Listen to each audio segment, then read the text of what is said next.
Hello everyone, welcome back to Shri Ram learning classes. आज के इस लेसन में हम डिस्कस करने वाले हैं व्हाट इज परमाना। ठीक है, परमान क्या होता है। ठीक है, ये हमारा इंडियन लॉजिक का टॉपिक है।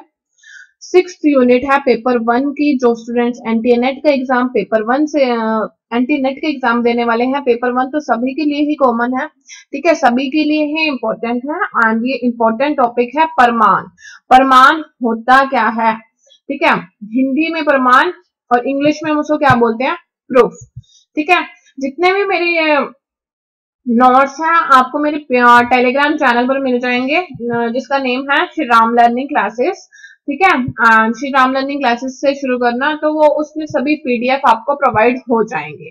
ठीक है, जो भी मैं यहाँ पे स्टडी कराऊंगी उसके सभी की सभी वीडियो आप मेरी टेलीग्राम चैनल पर ले सकते हैं। आइए स्टार्ट करते हैं। परमान। परमान का मतलब क्या होता है। परमान का मतलब होता है किसी भी चीज का प्रूफ देना, सबूत देना। जैसे आप मानो कि जो बेस है या प्रूफ ऑफ नॉलेज। ठीक है, प्रमाण को हम ये भी बोल सकते हैं कि सोर्स ऑफ नॉलेज या प्रूफ ऑफ नॉलेज या base of knowledge. This is the definition of the प्रमाण। बिकॉज जैसे अब हमने एग्जांपल है, कोर्ट में जाते हैं। ठीक है, कोर्ट में जाते हैं तो हमें कोई भी अपनी बात क्या बोलते हैं एक्सप्लेन करने के लिए या मनवाने के लिए हमारे को उसके लिए प्रूफ दिखाना पड़ता है, सबूत हमारे को पेश करने पड़ते हैं। तो दैट इज द प्रमाण, दैट इज द प्रूफ। ठीक है, क्लियर हो गया। प्रूफ का मतलब क्या होता है, प्रमाण का मतलब क्या होता है, the base and the source of the knowledge या proof of knowledge, that is the प्रमाण। जैसे हमने एग्जांपल लिया कोर्ट का, कि कोर्ट में हमें कुछ भी कोई भी बात है अपनी प्रूव करनी होती है, तो हमारे को सबूत पेश करने होते हैं, प्रूफ दिखाना होता है। ठीक है, नेक्स्ट देखो, जैसे कि परमाना का मतलब क्या होता है, परमान का मतलब क्या होता है, प्रूफ और मीन्स ऑफ नॉलेज या सोर्स ऑफ नॉलेज। ठीक है, क्लियर हो गया। प्रूफ का मतलब क्या होता है एंड मीन्स ऑफ नॉलेज। अब ये देखो ना कि जो परमान है ना, वो दो वर्ड से है, दो वर्ड्स हैं। प्रूफ मतलब, प्रमाण का मतलब क्या है, आपको कोई भी चीज अपनी प्रूव करनी है तो आपको उसके लिए सबूत दिखाना पड़ेगा, प्रूफ दिखाना पड़ेगा। दैट इज प्रमाण का मतलब क्या है, proof. And means of knowledge, means of knowledge का मतलब क्या होता है, मीन्स ऑफ नॉलेज का मतलब होता है कि where you are getting the knowledge, तुम कहां से नॉलेज को ले रहे हो। ठीक है, क्लियर हो गया। मीन्स ऑफ नॉलेज का मतलब क्या होता है, where are you getting the knowledge, that is the परमाना। ठीक है, परमान का मतलब क्लियर हो गया। परमान का मतलब कोई भी चीज आपको अपना क्लियर करनी है, मतलब एक्सप्लेन करनी है, कुछ भी करनी है, तो आपको प्रूफ दिखाना। And means of knowledge, means of knowledge जो भी नॉलेज है वो आप कहां से गेट कर रहे हो, कहां से प्राप्त कर रहे हो, कहां से ले रहे हो, दैट इज द परमान। अब देखो, हमने पढ़ा ना कि जो परमान है उसका मतलब होता है प्रूफ और मीन्स ऑफ नॉलेज। अब बात आती है नॉलेज कितने टाइप्स की होती है। नॉलेज भी दो टाइप्स की होती है। फर्स्ट इज द परमा एंड सेकेंड इज द अपरमा। परमा का मतलब क्या होता है, वैलिड। अपरमा का मतलब क्या होता है, इनवैलिड। ठीक है, नॉलेज भी टू टाइप्स की होती है। फर्स्ट परमा, परमा का मतलब वैलिड, और अपरमा का मतलब इनवैलिड। प्रमाण का मतलब क्या होता है कि वैलिड मीन्स ऑफ नॉलेज।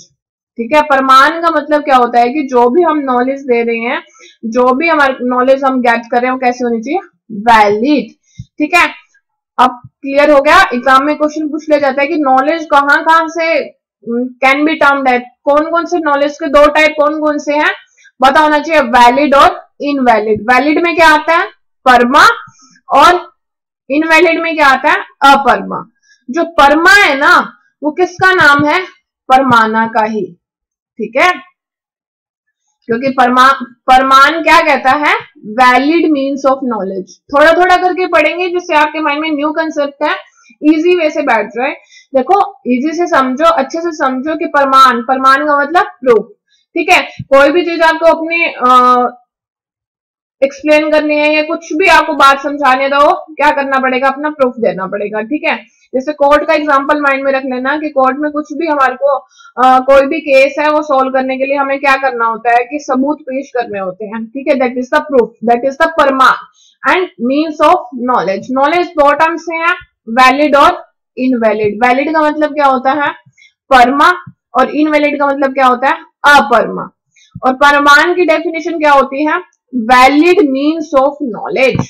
प्रमाण की डेफिनेशन क्या होती है? Valid means of knowledge. Next हम बात आती है जो कंसेप्ट है प्रमाण का, वो आया कहां से है। कई बार क्वेश्चन पूछ लिया जाता है एग्जाम में कि प्रमाण का कंसेप्ट कहां से आया है, तो पता होना चाहिए संस्कृत रूट से आया है। प्रमाण का कंसेप्ट कहां से आया है? संस्कृत रूट से आया है। संस्कृत के कौन सा वर्ड से आया है? परमा। अभी मैंने बताया था ना कि परमा का मतलब होता है वैलिड, ठीक है, और प्रमाण का मतलब भी क्या होता है? Valid means of knowledge. जो ये किसका नेम है? प्रमाण, परमा, प्रमाण का ही। अभी बता रहा है ये कि जो प्रमाण है वो कहां से आया है? संस्कृत रूट। वो क्या है? परमा। परमा का मतलब क्या होता है? करेक्ट नोशन, नॉलेज ट्रू हो, फाउंडेशन हो, एक्यूरेट नोशन हो, बेसिस हो, वो क्या है? प्रमाण। क्लियर हो गया? जो कंसेप्ट है प्रमाण का वो कहां से आया है? संस्कृत के रूट से आया है, और वो क्या वर्ड है? परमा। परमा का मतलब क्या होता है? Valid knowledge, true knowledge, foundation, accurate notion, correct notion, ये सारे किसके एग्जांपल्स हैं? प्रमाण के। और हम ये डेफिनेशन भी दे सकते हैं प्रमाण की कि प्रमाण क्या होता है? ये थ्योरी है या मीन्स ऑफ नॉलेज है या सोर्स ऑफ नॉलेज है? सोर्स ऑफ नॉलेज या मीन्स ऑफ नॉलेज का मतलब क्या होता है? कई बार एग्जाम में पूछ लेते हैं प्रमाण का मतलब क्या होता है? सोर्स ऑफ नॉलेज या मीन्स ऑफ नॉलेज। इनका मतलब क्या होता है कि where you are getting the knowledge, तुम कहां से नॉलेज गेन कर रहे हो, that is the sources of knowledge या मीन्स ऑफ नॉलेज। अब कहां से नॉलेज ले रहे हैं, उसमें भी 6 टाइप के सोर्सेज हैं, 6 टाइप के सोर्सेज हैं। वो क्या क्या हैं? प्रत्यक्ष, अनुमाना, शब्दा, उपमाना, अर्थापति, अनुपलब्धि। ठीक है, इन सभी सोर्सेज को मैं 1 बाय 1 एक्सप्लेन करूंगी। क्लियर हो गया? प्रमाण क्या होता है? सोर्स ऑफ नॉलेज है। Where you are getting the knowledge, तुम कहां से नॉलेज ले रहे हो। 6 टाइप के सोर्सेज होते हैं, यहाँ से हम नॉलेज ले सकते हैं, इन सोर्सेज से हम नॉलेज ले सकते हैं। प्रत्यक्ष, अनुमाना, शब्दा, उपमाना, अर्थपति और अनुपलब्धि।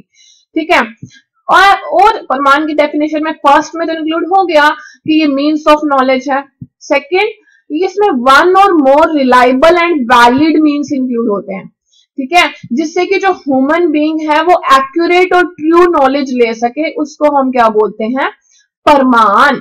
ठीक है, इट इज ए थ्योरी और means of knowledge where you are getting the knowledge. ठीक है, क्या होती है? ये थ्योरी है किसकी? सोर्स ऑफ नॉलेज की।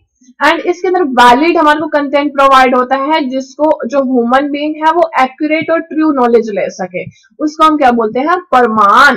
ठीक है, जो मीन्स ऑफ नॉलेज का मतलब क्या होता है? कहां से तुम नॉलेज ले रहे हो, कौन कौन से टाइप्स हैं जो सोर्सेज के जहां से तुम नॉलेज ले रहे हो, जैसे प्रत्यक्ष, अनुमान, शब्दा, उपमान, अर्थपति और अनुपलब्धि। अब देखते हैं कि जो प्रमाण के अंदर कौन कौन से जो कंसेप्ट हैं वो रिलेटेड है नॉलेज से। ठीक है, 4 बेसिक कॉन्स्टिट्यूएंट्स हैं। फर्स्ट इज द परमात्मा।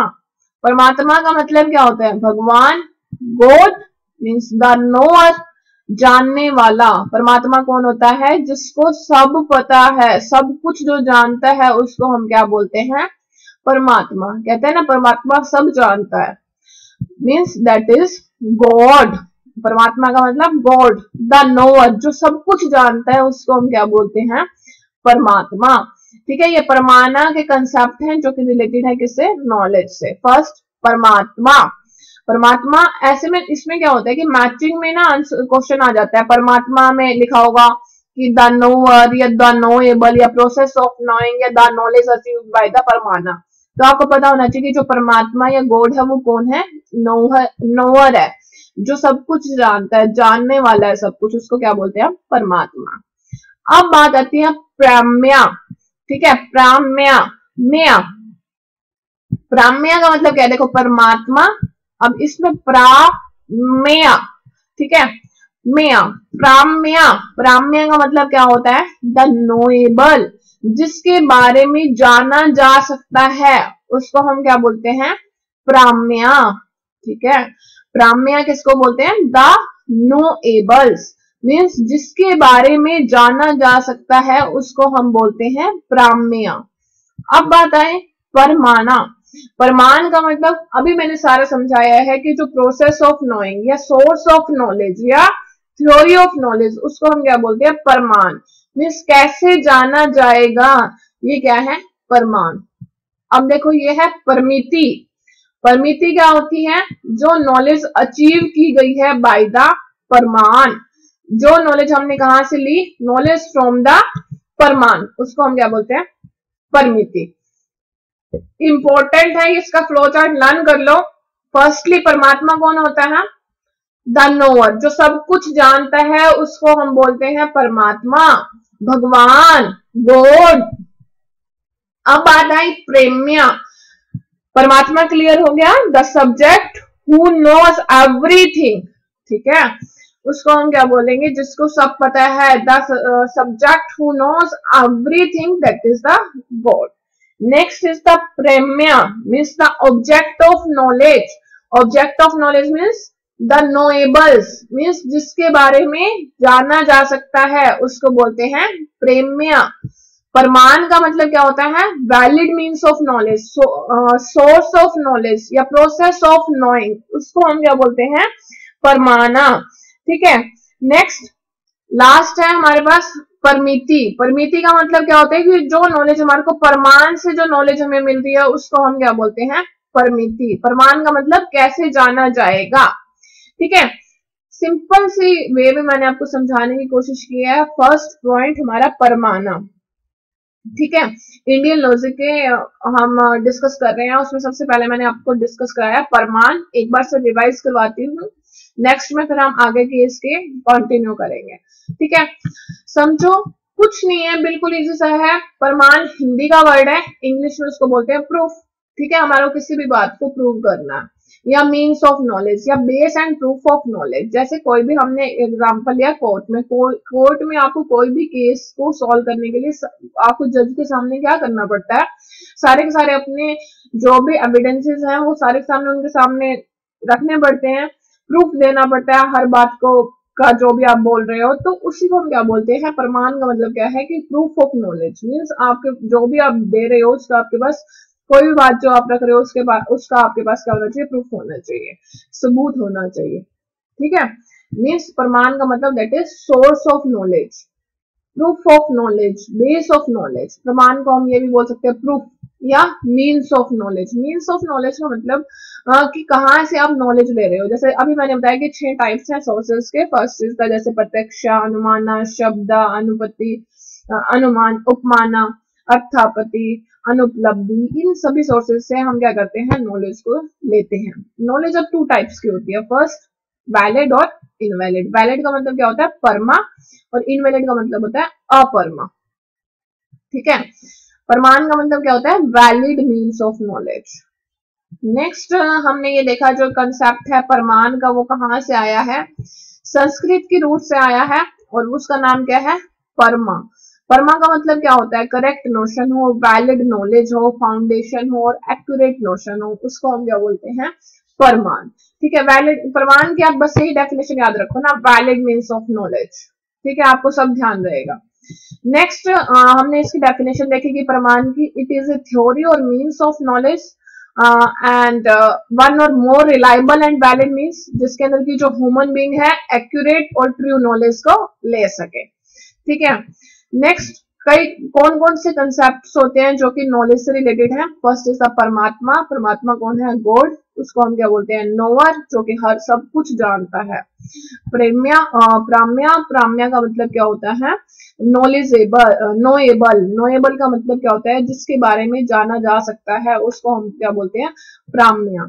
नेक्स्ट हमने डिस्कस किया परमाना। परमाना का मतलब क्या होता है कि valid means of the knowledge यानी प्रोसेस ऑफ नोइंग या theory and source of knowledge means कैसे उसको जाना जाएगा, उसको हम क्या बोलते हैं परमाना। और जो परमिति है वो कहाँ से आई है, उसकी जो नॉलेज है वो कहाँ से लेते हैं हम बाय द परमान।